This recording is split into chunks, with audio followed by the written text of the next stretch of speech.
Title দেখে ভাইবেন না যে 2026 শুধু বিএনপির জন্য একটা দুঃস্বপ্নের বছর হবে। 2026 ফ্যাসি বিরোধী সবার জন্য দুঃস্বপ্নের বছর হইতে পারে। আর এই দুঃস্বপ্নে পতিত করার দায় আমাদের সবার কম বেশি থাকলেও মাস্টার অব দ্য সেরিমনি হবে বিএনপি, আমাদের প্রিয় বিএনপি। কেন সেটা আলাপ করে নিই। আমি কয়েকদিন আগে একটা ভিডিও করেছিলাম যে বিএনপির কেরা উঠিছে, সেখানে আমি বলছি যে বিএনপি কেন এত নির্বাচন করে। আর সালাউদ্দিন সাহেব কইছে নির্বাচন দেরি করার পিছনে যুক্তিটা কি সেটা দিতে হবে। আমি কইছিলাম যুক্তিটা আমি দেব।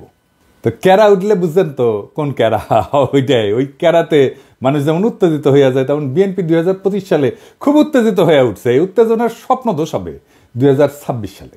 আমি বানাইয়া কিছু বলতেছি না। বিএনপি মানে জিয়াউর রহমানের আদর্শের বিএনপি আমার খুব পছন্দের দল।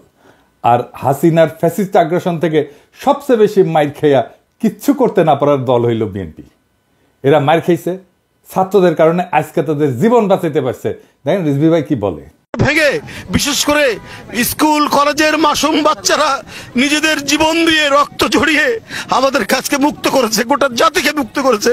আমি আজকে সেই সমস্ত মাসুম বাচ্চা, স্কুল কলেজের সে সমস্ত ছাত্র ছাত্রীদের যাদের শহীদী আত্মত্যাগের মধ্যে দিয়ে আজকে গোটা জাতি মুক্তি লাভ করেছে এক ভয়ঙ্কর ফ্যাসিবাদ থেকে, সেই সব শহীদদের প্রতি আমার গভীর শ্রদ্ধা জানাচ্ছি। আমি শ্রদ্ধা জানাচ্ছি যারা পঙ্গুত্ব বরণ করেছে, যাদের চোখ চলে গেছে, যাদের পা চলে গেছে, আমি তাদের প্রতিও শ্রদ্ধা জ্ঞাপন করছি। আর পাশাপাশি আমি এটুকু বলতে চাই, সারা বাংলাদেশের আজকে গণতন্ত্রের যে বিজয় হয়েছে, এইটা আমাদেরকে, এই উল্লাসকে আমাদেরকে সংহত করতে হবে। আর যখন হাসিনা ছাত্রদের হাতে জয় বাংলা হইল, তখন বাইর হইয়া বাঘের মতো গর্জন করা এই দলের নাম হইতেছে বিএনপি। যারা এদের জীবন বাঁচাইলো, যাদের জন্য খালেদা জিয়া আজকে তার ছেলের বাসায়, যাদের আত্মত্যাগে আজকে বিএনপি নেতাদের এত লম্ফজম্প, তারাই নাকি আবার আন্দোলনের মূল মাস্টার মাইন্ড। বাংলাদেশের মানুষকে 16 বছর ফ্যাসিবাদের থেকে বাঁচানোর কি করছে বিএনপি? বাঁচাইতে পারছে? 1/11 ঘটানো বন্ধ করতে পারছে? তখন তো ক্ষমতায় বিএনপি জামাত পারেনি। বাংলাদেশের উপরে যাইতে বসে এই ফ্যাসিবাদী শাসন, এইটা থেকে মুক্ত করার জন্য বিএনপি কি করছে?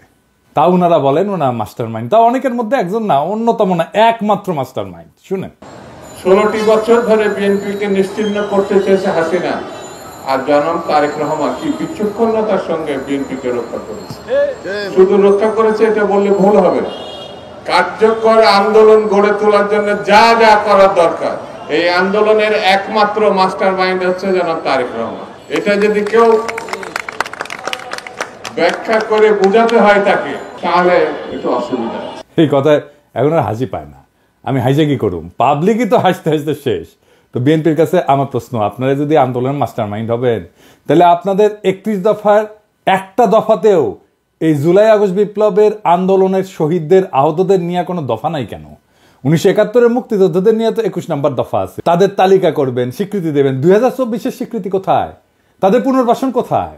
ভুলে যান না, এটা আপনাদের 2001-2006-এর অ্যানালগ দেশ না, এটা প্রযুক্তির বিশ্ব। নির্লজ্জভাবে আন্দোলনের ক্রেডিট নেবেন, আবার এইভাবে ধরা খাইবেন, আবার ক্ষমতায়ও যাইবেন। এত খাইতেছেন কেন বাবারা? খাইবেন ভালো কথা, খাওয়ার জন্য তো চাষাবাদ করা লাগে। ছাত্রদের কি হালের বলদ পাইছেন যে তাদের ময়দা খেতে চাষ কইরা ক্ষমতা যাওয়ার স্বপ্ন দেখবেন?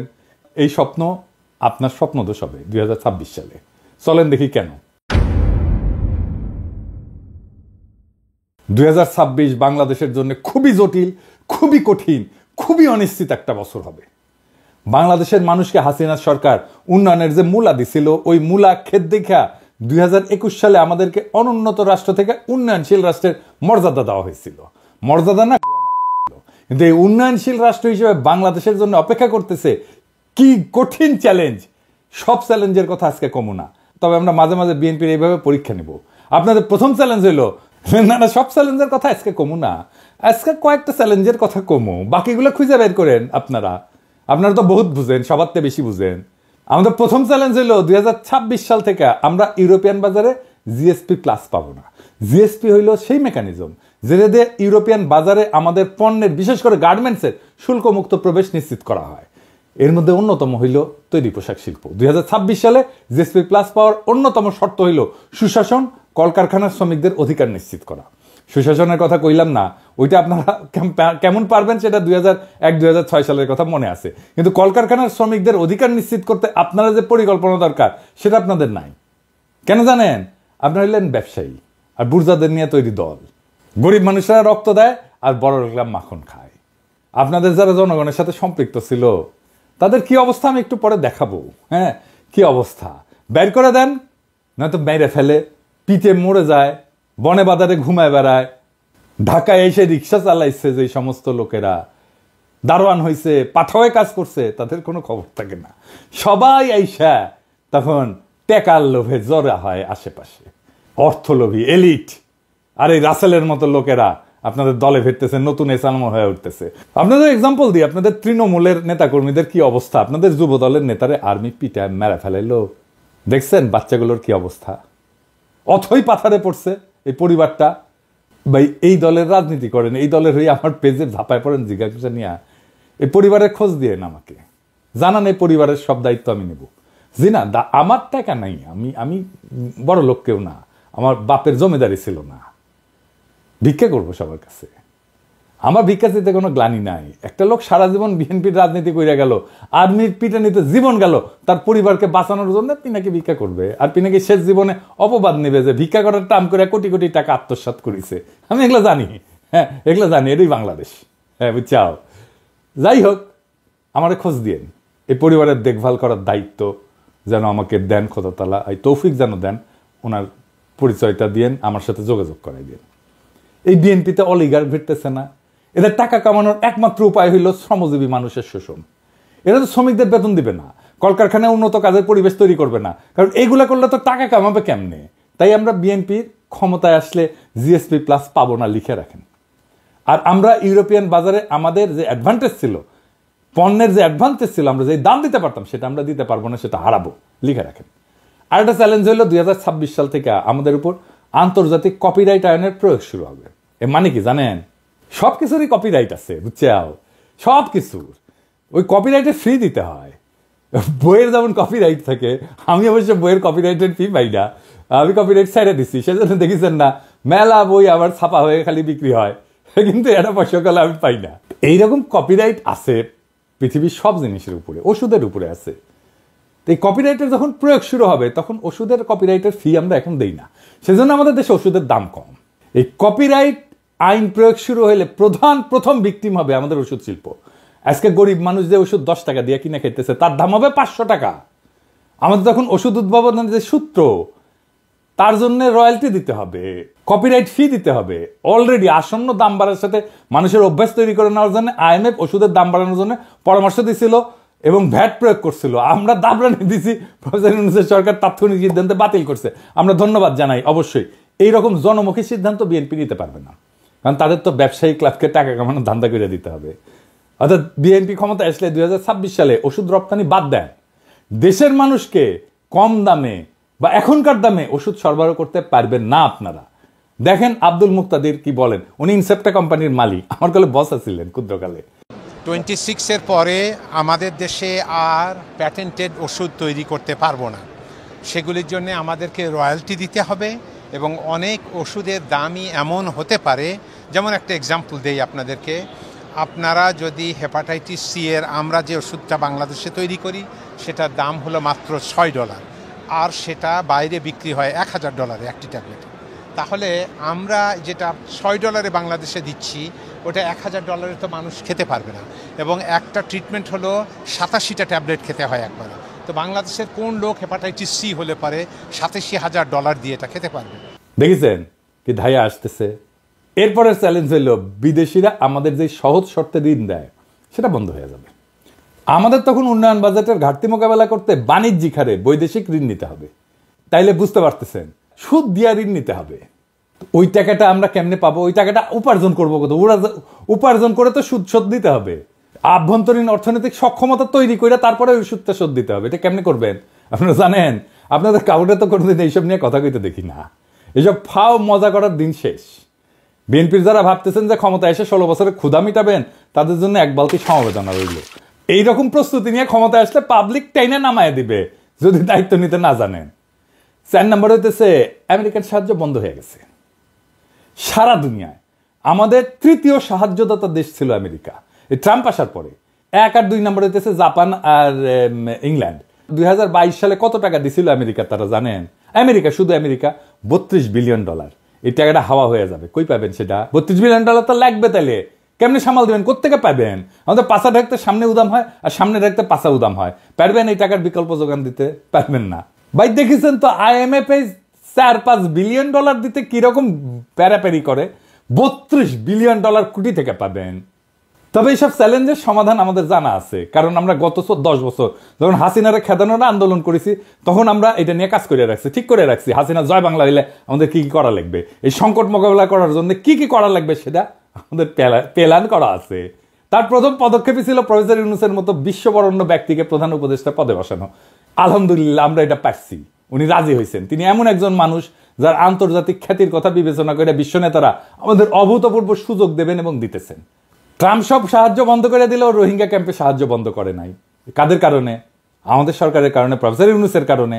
তো প্রফেসর ইউনূসের এত গুরুত্ব কেন? কারণ যেই মানুষ তার অর্থনৈতিক মডেল দিয়া সারা বিশ্বে দারিদ্র মোকাবেলা করছেন, সেই মানুষের 3-0 কনসেপ্ট, যেটা আমি আগে কইছিলাম, এটা প্যারিস অলিম্পিকের মূল প্রতিপাদ্য বিষয় ছিল। উনি ছিলেন প্যারিস অলিম্পিকের একজন প্রধান ব্যক্তি। সেই মানুষের চেয়ে উপযুক্ত কোনো পার্সোনালিটি কি আপনাদের মধ্যে আছে, যিনি ভারতের আর পশ্চিমের ঠাপ একই সাথে সামলাইতে পারবেন? আপনি তো পারেন নাই 1-11-এ। ক্ষমতায় আপনার লোক ইয়াজউদ্দিন, আর্মি চিফ আপনাদের বানানো, তারাই আপনারা উস্তে দিল, সাথে জামাতও ছিল। পারেন নাই 1-11টাকে। এখন আমরা কেমনে পারবেন? যাই হোক, আমাদের পরিকল্পনার একটা ডেমো দিলাম। পুরো পরিকল্পনা আমাদের সাজানো আছে। 2026 সালের চ্যালেঞ্জ আমরা কিভাবে মোকাবেলা করব। আমি যে ফাঁকা আওয়াজ দিই না, তা নিশ্চয়ই বুঝতে পারছেন। অনেক পরিকল্পনার মধ্যে দিছি, আরো দিব। এমন না যে পরিকল্পনা পরে বাস্তবায়ন করা হবে। পরিকল্পনা কিভাবে করতে হয় সেটা দেখাইছি। সমস্যার 100টা সমাধান আছে। কি ভাবছিলেন যে আপনাদের জন্য আর বলে দিব বাকিগুলা? আপনাদের পরীক্ষা নকল করার মতো সরকার নকল করে চালাবেন? আমাদের সাথে অ্যালাই করেন। আমরা যেভাবে দেখতে চাই আপনাদেরকে সেইভাবে থাকেন, সেই রাস্তায় থাকেন, আমাদের সাহায্য পাবেন, আমাদেরকে পাশে পাবেন। আমাদেরকে তো শত্রু মনে করতেছেন এখন। হ্যাঁ, আমাদের কাছে সব বিষয়ের ওষুধ আছে। আপনারা এই লোকগুলোকে চান কিনা পাশে, সেটা আপনাদের সিদ্ধান্ত। এবার আসেন দেখি বিএনপি কেন নির্বাচন চায়। কারণ বিএনপির কাছে নির্বাচন হইতেছে হরলিক্স। হ্যাঁ, এমনি খায়। হ্যাঁ, ওই যে দেখেন, আমার ভাই টাকায় 16 আনাই উসুল। আমি তো এমনি খাই হরলিক্স।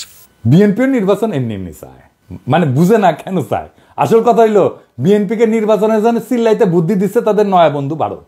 ভারত এখন বিএনপিকে দিয়ে আওয়ামী লীগের পুনর্বাসন করবে, আর বাংলাদেশকে তার দাসত্বের অধীনে রাখবে। বিশ্বাস হয় না? দেখেন, মির্জা ফখরুল যখন নির্বাচনের ডাক দেয়, তখন ছাত্রলীগ তাদের বিদেশে পলাতক নেতাদের দিয়ে আন্দোলনের রূপরেখা প্রকাশ করে। ছাত্রলীগের এই সাহস কোথা থেকে আসে আমি জানি না। মায়ের মনে কম খাইছিল। আমি কইছিলাম যে এদের জন্য মায়ের চেয়ে উপকারী আর কোনো ভাইটামিন নাই। এখন বুঝছেন যে ভারত এই পুরা গেমের মাস্টার মাইন্ড। তারা বিএনপির কামলাদের দিয়ে নির্বাচন বইলা কান্নাকাটি করাবে, সামনে আওয়ামী লীগ রাজনীতির মাঠে উকি ঝুঁকি দিবে। আওয়ামী লীগ ঘোষিত কর্মসূচিগুলো পালন করতে গেলে আমার ক্ষুদ্র ভ্রাতা ভগিনীরাই যথেষ্ট। যেই মায়ের 5ই আগস্টের পরে ইউনূস স্যারের দিকে তাকায় দিতে পারি নাই, সে পাওনা শোধ করিয়া দিতে হবে। আর বিএনপিরে কইতেছি, ভারত আওয়ামী লীগের সাথে যে বাসর করতেছে, ওইখানে আপনারা কাবাব মে হাড্ডি, ওইখানে আপনাদের কোনো জায়গা নাই। মজা শেষে ফেলা দেবে কন্ডমের মতো। দেখেন, শ্যামা ওবায়দ আদানির জন্য ওকালতি করে। দেখেছেন, শ্যামা কি জ্বালানি মন্ত্রী, আদানি ভারতের এক দুর্বৃত্ত অলিগার্ক, সারা দুনিয়াতে ঘৃণ্য, মোদির ক্যাশিয়ার। তার সাথে বিএনপি নেতার লতকালতকি দেখেন। এখন মানুষে ক্ষমতায় গেলে দেশ বেচে, এরা ক্ষমতায় যাওয়ার আগেই দেশ বেচে দিছে আদানির কাছে, দেশ বেচে ছাড়া। এই বিএনপিরে ভারত এখন ক্ষমতার লজেনচুস দেখাচ্ছে, বুঝছাও? ক্ষমতার লজেনচুস দেখা বিএনপি ওই ক্ষমতার মূলার পিছে যাচ্ছে। তারপরে ওই লজেনচুসের আমও যাবে, সাথে সালাও যাবে। কেমনে বিএনপিকে ভারত ফেলাই দেবে ক্ষমতা দেখে শুনবেন, প্ল্যানিং শুনবেন, শুনেন আমার কাছে। ভারত জানে 2026-এর চ্যালেঞ্জ মোকাবেলা করা বিএনপির পক্ষে সম্ভব না। এটা আমার মতো মূর্খ মানুষ বুঝলে ভারত তো অনেক আগে থেকে জেনে আছে। যখন বিএনপি দেশের অর্থনীতি নিয়ে ঝামেলায় পড়বে, তখনই শুরু হবে বিক্ষোভ আন্দোলন। এই আন্দোলন হবে একেবারে তৃণমূল থেকে। মানুষ খাইতে পারবে না তো, চাকরি থাকবে না তো, মানুষ দলে দলে রাস্তায় নেমে আসবে তো। লগি বৈঠা নিয়ে আওয়ামী লীগ কি তাণ্ডব করেছিল মনে আছে না? এখন যে পুলিশ আছে, পুলিশে পুরো তো হাসিনা। পুলিশ চুপ করে দাঁড়িয়ে থাকবে। 1-11-এর টাইমে যেমন আসিল, ওই মির্জাফরের সেনাবাহিনীর মতো। ছাত্রলীগ যুবলীগ গর্ত থেকে উঠায় আন্দোলনে জয়েন দেবে, আর আমার হাসিও টুপ কইরা ঢুকা পড়বে। আন্তর্জাতিক চাপের কাছে তখন নত জানো বিএনপি। দেশীয় আন্দোলনে দিশেহারা বিএনপি তখন আওয়ামী লীগের সাথে আতত করে পলাবে, আওয়ামী লীগ যেমন পলাইছিল। আর দেশে ফিরে আসবে সেই ভয়ঙ্কর ফ্যাসিবাদ, আবার সেই ভারতীয় আধিপত্যবাদ যা কায়রা নিছিল আমাদের জীবনের 16টা বছর, বাংলাদেশকে পরিণত করছিল ভারতের উপনিবেশে।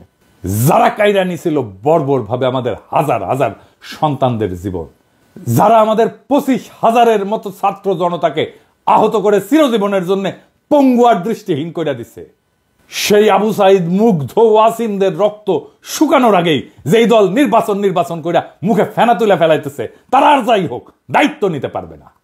আপনাদের রিকমেন্ড করা যত লোক অন্তর্বর্তীকালীন সরকারে আছে তাদের পারফরমেন্স দেখে আপনাদের দক্ষতা আমাদের কাছে পরিষ্কার। স্বরাষ্ট্র উপদেষ্টা কার রিকমেন্ডেশনে জানেন? বিএনপির। শিক্ষা উপদেষ্টা কার? বলছিলাম তো, বিএনপি। এই খারাস বিদেশে কোনো অনুষ্ঠানে যায় না। 5ই আগস্টের পর বাংলাদেশের শিক্ষাঙ্গনে সবচেয়ে বেশি ঝামেলা হয়েছে। ছাত্ররা আন্দোলন করছে তাদের অধিকারের জন্য, আর আওয়ামী লীগ তাদের ন্যায্য অধিকারের আন্দোলনের নাম দিছে সন্ত্রাসী কর্মকাণ্ড। প্রফেসর ইউনূস দায়িত্ব আসার পর সবার আগে উচিত ছিল বিদেশি সহযোগীদের কাছে শিক্ষাঙ্গনের স্বাভাবিক পরিস্থিতি তুলে ধরা এবং সকল দ্বন্দ্বের সমাধান করা। তা না কইরা তিনি তার ডায়াপার সামলানোর অপারগতার কথা বইলা বিদেশে যাইতেছেন না। আপনি কি ভাবছেন স্যার আমরা বুঝি না? আপনাদের বিএনপির পরামর্শে আসছেন। ইউনূস স্যারের সরকারের ভাবমূর্তির জন্য কাজ করলে তো আপনার আসল লক্ষ্য পূরণ হবে না। বিএনপির 31 দফা দেখে তো মনে হয়েছে তারা শিক্ষাঙ্গনের সমস্যাটাই বুঝেন নাই। বুঝলে তো আর বই বিতরণ, শিক্ষাঙ্গনের বিরোধ এইগুলোর সমাধান আগে থেকেই করতেন। ছাত্র সংসদ নির্বাচনগুলোর কথা বলছি, বিশ্ববিদ্যালয়গুলোতে বিএনপি বাগড়া দিচ্ছে, ছাত্রদল বাগড়া দিচ্ছে। কেন? কারণ ছাত্রদল জিততে পারবে না বড় বড় বিশ্ববিদ্যালয়গুলোতে। আপনার তো নিজের স্বার্থ ছাড়া আর কিছু বুঝেন না, নিজের খুবই সংকীর্ণ স্বার্থ। ছাত্রদের স্বার্থ তো আপনাদের কাছে নাই, তাহলে তো আপনারা সংসদ নির্বাচনের কথা মেনে নিতেন। করতে চাচ্ছেন না কেন সংসদ নির্বাচন? বাগড়া দিচ্ছে কেন ছাত্রদল? তার মানে তো আপনারা পারবেন না, এটা হারে যাবেন। হারবেন যে জন্য, সেই জন্য আপনি ছাত্র সংসদ নির্বাচন হইতে দিবেন না। নির্বাচন করছেন, ম্যান্ডেট করছেন, গণপরিষদের নির্বাচন করেন, আমরা সবাই বলতেছি। সেটা তো করবেন না, কারণ ওখানে নতুন সংবিধান বানাইতে হবে, সেটা তো করতে চাচ্ছেন না। গণপরিষদের নির্বাচন করেন, ম্যান্ডেট নেন, আপনারাই করেন, আপনারাই আসেন, সেটা করবেন না। যারা বিপ্লব করলো, যারা দেশটাকে রক্ষা করলো রক্ত দিয়া, তাদের প্রতি আপনাদের পর্বত প্রমাণ ঘৃণা, শত্রু বানায় ফেলছেন তাদেরকে।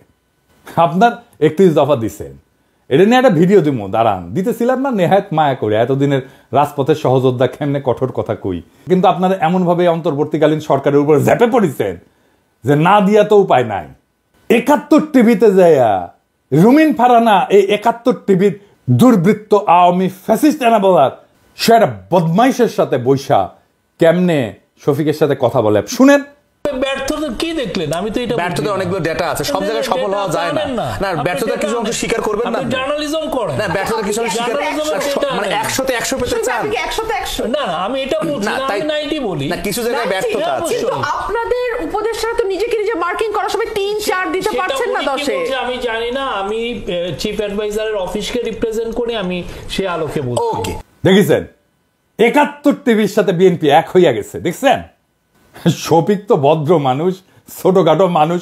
আমি যদি ওটি থাকলাম ইনি না, তোরে তুলে থাকনা মারলাম ইনি। অ্যাঙ্করের বাচ্চা, তোর অ্যাঙ্করগিরি আমি শিখাই দিলাম নি। 71 টিভি তো ভাঙ্গে চুরে ফেলছিল, ওটা বুলডোজারে কেন ঘুরাই দেয়নি? দেখেছেন এই সমস্ত? এখন দেখেছেন তো সব জায়গায় এই আওয়ামী দুর্বৃত্তগুলোর সাথে, ফ্যাসিবাদের এনাবলারের সাথে বিএনপির খাতির দেখেন একসাথে ঝাঁপে পড়েছে শফিকের উপরে। জনতারে চেতায়েন না, আপনাদের কিন্তু ভারতেও জায়গা হবে না, মনে রেখেন কথাটা। অবশ্য আপনাদের মধ্যে রয়্যাল এজেন্ট যারা আছে তাদের জায়গা দিতে পারে। আলতাফ সাহেব তো বলছে বিএনপির মধ্যে রয়্যাল লোক আছে, জানেন তো? দেখেন ওই কি বলছেন। বিএনপির কিছু লোক আছে যারা নন আননোন না, নূতন না, পুরানা, নন রয়্যাল এজেন্ট। নন রয়্যাল এজেন্ট তারা এই দেশে যদি 100 টাকা কামাই করে 90 টাকা তারা ইন্ডিয়াতে পাঠায়। এই এজেন্টের একাধিক এজেন্টের নাম আমি বলতে পারি। আমি তো ঢাকায় থাকি, পটুয়াখালীও থাকি, কলকাতায় সল্ট লেকে বাড়ি আছে, সোনার দোকান আছে, হোসিয়ারি আছে, তারপরে পেট্রোল পাম্প আছে, তারপরে এটাকে কি বলে এই যে কমিউনিটি সেন্টার আছে। বাসায় গেলে পরে আপনি বাংলাদেশি পাসপোর্ট পাবেন, আপনি ইন্ডিয়ান পাসপোর্ট পাবেন, আপনি কানাডিয়ান পাসপোর্ট পাবেন। তো প্রমাণের থেকে অসুবিধা আছে নাকি? বিএনপির একজন শীর্ষ নেতা এই কথা বলছে, আমি বলি নাই। বিএনপির কোনো জবাব আছে? এবার আসেন আলাপ করি 2026-এর বিপর্যয় থেকে বাংলাদেশকে রক্ষার উপায় কি। এই বিপর্যয় থেকে রক্ষার একমাত্র উপায় হইল প্রফেসর ইউনূসের মতো একজন সরকার প্রধান, যিনি বৈশ্বিকভাবে সমাদৃত। এখন নির্বাচন দিলে দেশের অর্থনীতির উপর অতিরিক্ত চাপ আসবে। আওয়ামী লীগের চুরি করা টাকা ফেরতেই না, যেন আর কেউ দেশকে বাপের সম্পত্তি ভাবতে না পারে সেই ব্যবস্থা করতে হবে। মনে হয় এখানেও বিএনপির আপত্তি। আওয়ামী লীগের হাতে কত হাজার কোটি টাকা আছে জানেন? নির্বাচন আসলে ওই টাকা মাঠে আসবে, তখন মাঠে আসবে প্রার্থী কেনার জন্য, ভোট কেনার জন্য। 2026-এর চ্যালেঞ্জ মোকাবেলার জন্য প্রফেসর ইউনূস অনেক দক্ষ টেকনিক্যাল এক্সপার্ট নিয়ে আসছে। রিভার্স ব্রেন ড্রেনের মাধ্যমে আরো লোক আনার কাজ চলতেছে। এদেরকে দেশ পুনর্গঠনের সুযোগ দিতে হবে। আপনারা জানেন কত স্কলার ফিরে আসছে সরকারের সাথে কাজ করার জন্য। সোয়াসের মুস্তাক ভাই আসছে, ইকোনমিস্ট আনিস ভাই আসছে, বিদায় আশিক আসছে, খলিল ভাই আসছে, আরো কত নাম কমো প্রত্যেকে কাজ করতেছে এই ধ্বংস হয়ে যাওয়া দেশটাকে আবার ঠিকঠাক করতে।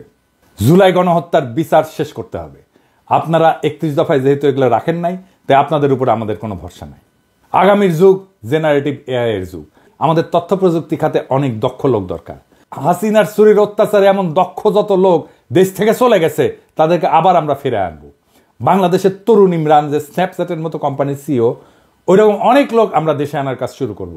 তাদের মাধ্যমে গড়ে তুলবো আমাদের পোস্ট জুলাই রিকভারি ফোর্স, যারা দেশের পুনর্গঠনে কাজ করবে। আর তরুণদের নেতৃত্বে হবে সংস্কার। দেশে একটা অন্য গতি আসবে। সাধারণ মানুষ থেকে শুরু কইরা বিনিয়োগকারী পর্যন্ত সবাই প্রফেসর ইউনূসের উপর আস্থা রাখে, এবং তখন সেই আস্থা আরো দ্বিগুণ হবে। প্রফেসর ইউনূস নিজেই একটা বিশাল ব্র্যান্ড। আমরা ওনারে মুক্তে পাইছি, ওনার কাছ থেকে আমাদের সবটা নিতে হবে। উনি যা দিতে পারেন। আমরা অনেকদিন পরে এমন একজন রাষ্ট্রপ্রধান পাইছি যারা নিয়ে আমরা গর্ব করতে পারি। ওনার নেতৃত্বে আমরা দেশের হারানো অর্থনৈতিক সক্ষমতা ফিরে না আসা পর্যন্ত উনারে হারাইতে চাই না। ওনার সরকারের অনেক দুর্বলতা আছে, কিন্তু প্রফেসর ইউনূস একাই 100। ওনারে শান্তি মতো কাজ করতে দেন, আমরা আগায় যাব দুর্বার গতিতে। তবে ইউনূস স্যারকে আমাদের অনুরোধ, দয়া করে যোগ্য, উদ্যমী, আধুনিক, বিশ্ব সম্পর্কে ধারণা আছে এমন তরুণ লোকদের নেন আপনার সরকারে। বুড়া খাটাসগুলোকে বাদ দেন মেহরবানি কইয়া। আর বিএনপি এই জন্যই কথা বলার সুযোগ পাচ্ছে, এই জন্য নির্বাচন করে তরপাচ্ছে। বিএনপি নেতাদের জন্য আমার একটাই মেসেজ, আমি যে চ্যালেঞ্জগুলোর কথা বলছি, সংস্কারের কথা বলছি, 31 দফায় জুলাই অভ্যুত্থানের কথা না থাকার কথা বলছি, এগুলোর উত্তর দিয়ে দয়া করে নির্বাচনের কথা বলবেন। সক্ষমতা না দেখা আমরা আর কাউরে ভোট দিব না। কিভাবে আপনারা সরকার চালাবেন, কিভাবে মানুষকে অর্থনৈতিক মুক্তি দিবেন, কিভাবে উন্নয়নশীল দেশের চ্যালেঞ্জ মোকাবেলা করবেন, কিভাবে জুলাইয়ের আহত আর শহীদদের সম্মান জানাবেন, তা পূর্ণ রূপরেখা আকারে প্রকাশ করেন। জাতির কাছে আপনাদের প্রতিশ্রুতি দেন। আমরা তখন বিবেচনা করব আপনারা নির্বাচন করার যোগ্য হইছেন নাকি হন নাই। তার আগে নির্বাচন করলে আমাদের প্রতিবাদ চলবে। আর আমরা কিন্তু না যাই না কথা বলি না, তথ্য প্রমাণ নিয়ে কথা বলি। আমরা যদি কথা বলা শুরু করি, আমাদের বিরোধী বানায়েন না, আমাদের শত্রু বানায়েন না, আপনাদেরই ক্ষতি। জনগণ আর মার্কা দেখা ভোট দেবে না, মানুষকে বলদ ভাইবেন না। জনগণ ভোট দেবে যোগ্য এবং দক্ষ প্রার্থীকে। ভোটের আগের হিসাব আর চলবে না, টাকা দিয়া ভোট কেনা যাবে না। আপনাকে আপনার দলের অবস্থা একটু বলি, হ্যাঁ, কিছু মনে করেন না, পার্সোনালি নিয়েন না, কারণ এগুলো কেউ বলবে না, এই বান্দাই বলবে একমাত্র। আপনাদেরকে আমি আমার বগুড়ার আপনাদের দলের একটা চিত্র দিই। আমি এইভাবে এই লেভেলে যাই না, কিন্তু বগুড়া তো আমার জন্মভূমি, আমার নারী পোতা আছে। আর বগুড়া হইতেছে সেই বগুড়া যেই বগুড়া বিএনপির পুণ্যভূমি, জিয়াউর রহমানের জন্মস্থান। তো বগুড়া তো বিএনপির জন্য পুণ্যভূমি হওয়ার কথা, তাই না? এখানে মডেল বিএনপি থাকবে, এখানে বিএনপির জেলা কমিটি হবে একটা মডেল কমিটি, যা সারা বাংলাদেশের মানুষ দেখবে আর বলবে ওয়াও কি চমৎকার কমিটি, কি সুন্দর কমিটি। এইখানে তো বিএনপির কিছু দরকার নাই, এখানে তো এমনি মানুষ বিএনপি করে রে ভাই। এইখানে তো বিএনপির মাস্তান পালার দরকার নাই, এখানে তো ম্যানেজ করার দরকার নাই, এখানে তো মাফিয়া পালার দরকার নাই।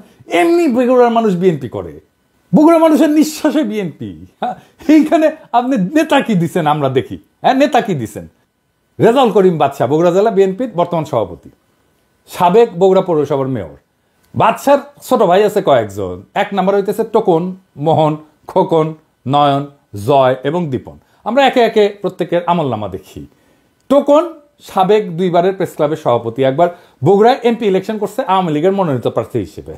কিছুদিন আগে বিভিন্ন জনের কাছ থেকে টাকা চাঁদা নিয়ে সংসার চালাইতো। টোকনের এক ছেলে খুনি এবং চাঁদাবাজ, মাশাআল্লাহ। 2 নাম্বার মোহন, বগুড়া জেলা আওয়ামী লীগের সাবেক সহসভাপতি, বগুড়ায় প্রায় 40টা খুনের সাথে পরোক্ষ এবং প্রত্যক্ষভাবে জড়িত। খুনি, চাঁদাবাজ, দখলবাজ এবং নেশাখোর। বগুড়ায় যে কত বাড়ি সম্পদ দখল করছে তার ইয়ত্তা নাই। কোটি কোটি অবৈধ টাকার মালিক। যুবলীগের লিটন পোদ্দার, আলহাজ, মুস্তাকিম, মতিন, আদিল, করিম, এরকম অসংখ্য খুনির গডফাদার। ওর মেয়ের জামাইও খুনি, মেয়ের জামাই পলাতক আছে মালয়েশিয়া। মোহন পলাতক, ইন্ডিয়া থাকে, ইন্ডিয়াতে আবার বাড়িও আছে মার্শাল্লাহ। 3 নাম্বার খোকন, দিনরাত নেশা করে, ফেন্সিডিল, গাঁজা, আফিম সবই খায়, আবার মাঝে মাঝে তাবলিগও করে, কি একটা অবস্থা।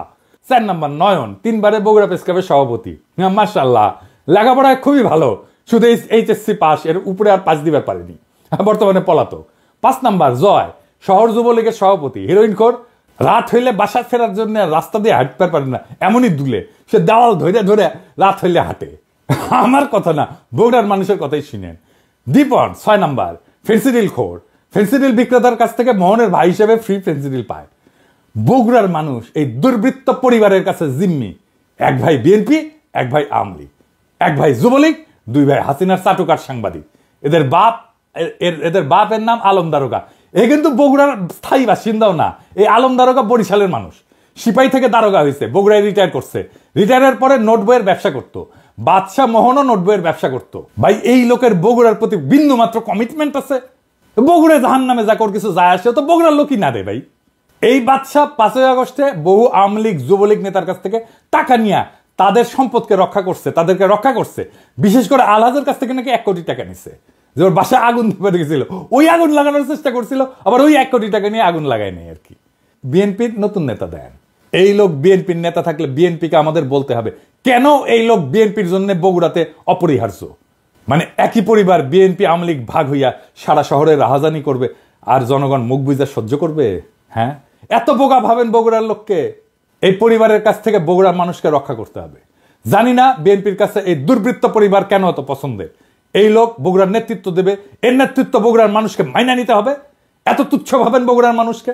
যেই মাটিতে জিয়া জন্ম নেয় সেই মাটিতে এই দুর্বৃত্ত পরিবারের হাতে জিয়ার আদর্শ বয়ে নেওয়ার ভার কেমনে দেন ভাই? আর মানুষ পান নাই নাকি? এর সাথে ভালো মানুষ নাই আপনাদের বিএনপিতে?